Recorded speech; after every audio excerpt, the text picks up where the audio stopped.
the heart of old Istanbul, where the scent of spices and sweet pastries danced in the air, lived a man named Hadji İsmail Hakkı Bey. He was a master of sweets, a creator of delights that could make even the sourest of faces smile. Born from the Dibek stone. It was dark and cool in the basement of a little shop in Istanbul, the year 1864. The air smelled of damp stone, wood smoke, and, most of all, sweetness. That was where I was born. Not from a bubbling copper pot, not from a fancy machine, but from the steady hands of Hadji İsmail Hakkı Bey, who leaned over a great Dibek stone mortar. With a heavy pestle, he crushed sugar crystals until they sang against the stone. Crack, crack, crack. Each strike echoed in the basement like the beating of a drum. I was nothing but powder and sparkles at first. Then he mixed me with clear water and boiled me until I shone like glass.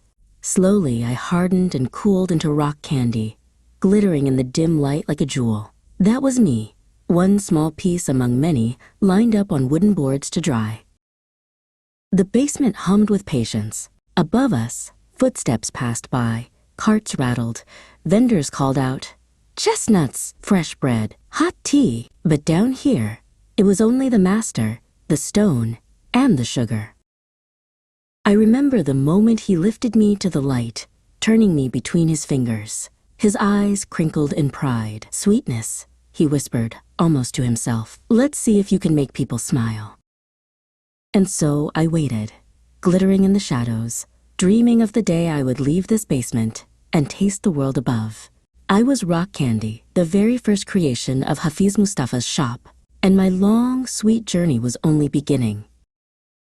The wooden stairs creaked as Hadji İsmail Hakkı Bey carried a tray of us up from the cool basement into the little shop above. The sunlight hit me for the first time, spilling through the shop's front window. I glittered so brightly, I almost blinded myself. Rows of jars lined the shelves, glass, clay, tin, all waiting to be filled. The scent of roasting coffee drifted in from the cafe across the street. He placed us carefully in the front window, each piece of rock candy stacked like shining stones. My heart, or whatever a piece of candy has instead of a heart, thumped with excitement. Would anyone notice? The door creaked open. A rush of street noise entered, the clop of horse hooves, the call of a simit seller. 2 children peeked in, eyes wide. "Look, Baba," one of them cried, tugging at his father's sleeve. "The glass sweets." Their father chuckled, stroking his mustache. "Not glass, my son. That is rock candy, pure sugar, made with patience." He stepped inside, and the bell above the door rang, clear as a note of music. My whole tray trembled. This was it, the moment I had been waiting for. Hadji İsmail Hakkı Bey greeted them with a warm smile. He lifted a piece from the pile.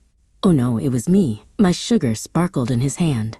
The boy's eyes widened as the master offered me. He took me, hesitated a moment, then popped me into his mouth.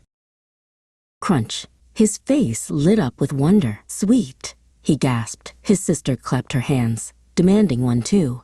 The father laughed. "Efendim," he said to the shopkeeper, "these are finer than jewels. How much for a bag?" And just like that, the first sale was made.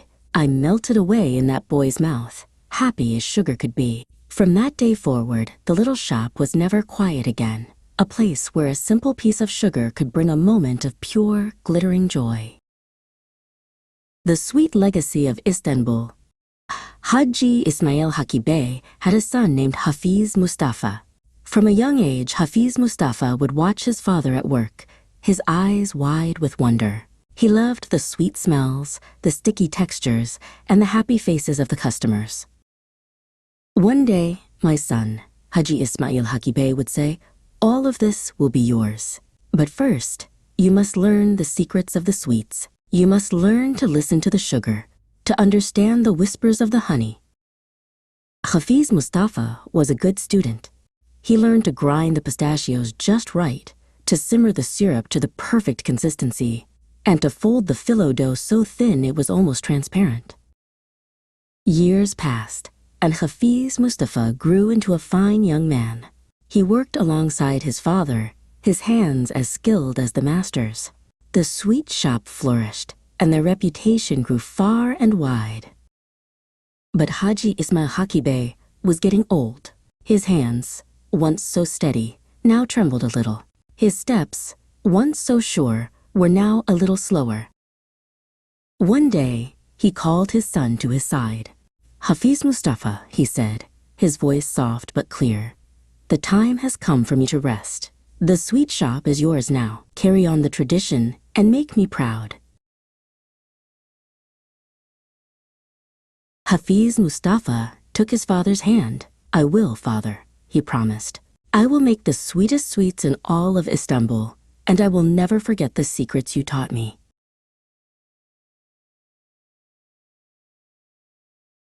And so, the legacy of Hadji İsmail Hakkı Bey lived on. Hafiz Mustafa became a master of sweets in his own right, his creations even more famous than his father's. But he never forgot the man who had taught him everything, the man who had passed on the sweet secrets of Istanbul. The legacy of Hafiz Mustafa, 1864. The years kept rolling, like the wheels of the trams outside.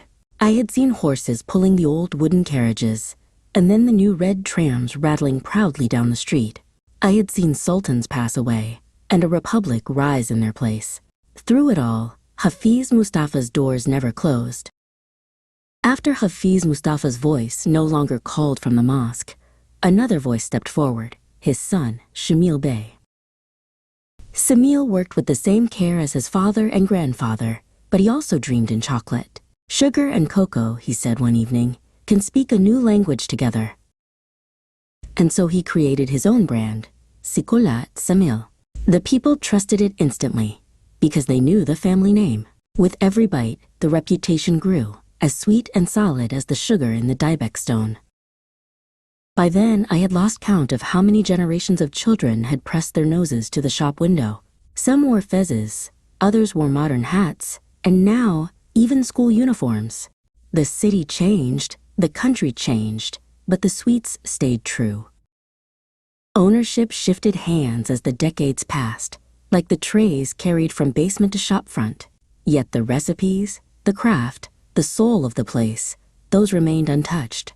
Each new caretaker guarded them as treasures. Since 2007, the Ongler family have been the ones holding the keys, polishing the counters, and keeping the kettles boiling.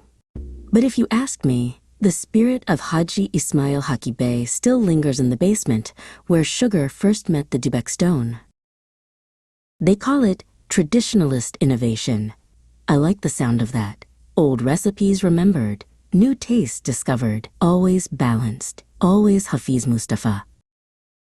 And so the shop has stood for more than a century and a half, watching the world turn outside its windows, horse hooves giving way to tram bells, gas lamps giving way to electric lights, empires giving way to republics.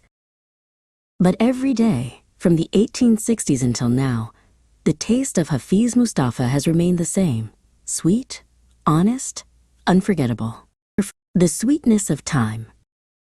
Today, I sit once again in the window of Hafiz Mustafa, but the street outside looks very different. No more horses clattering over cobblestones. Instead, the bright red tram hums along Istiklal Street, its bell ringing cheerfully as tourists jump aside. Crowds move in a dozen languages: Arabic, English, French, Japanese, Spanish, Turkish, all mixing together like sugar and tea. The air still smells of roasted chestnuts, but now also of strong espresso and sizzling kebabs from neon-lit cafes. Music drifts from nearby shops, lights twinkle overhead. Istanbul has grown louder, taller, faster. And yet, inside this shop, the world feels just as it did in 1864. Copper trays still gleam with golden baklava. Jars sparkle with jewel-like lokum, dusted in sugar snow. Shelves are stacked high with rock candy, their crystals catching the lamplight. The air hums with the same warmth, the same patience, the same sweetness born in a basement long ago. A little boy, no older than the first child who once tasted me, tugs at his mother's sleeve. His eyes widen at the colors in the window: pistachio green, pomegranate red, saffron gold. Mama, he whispers, can we try? And just like that, the story begins again. I have seen more than 150 years pass, sultans and presidents, war and peace, silence and song. I have watched the city change its clothes 1,000 times. But Hafiz Mustafa has never lost its soul. Some call it tradition, some call it heritage. I call it sweetness that refuses to fade. For though I am only a piece of candy, I know this. As long as there are people in Istanbul, as long as laughter fills its streets and prayers rise from its mosques, Hafiz Mustafa will always remain sweet, steady, eternal. And if you should pass by, dear reader, do not only look at me through the glass. Come inside. Taste history.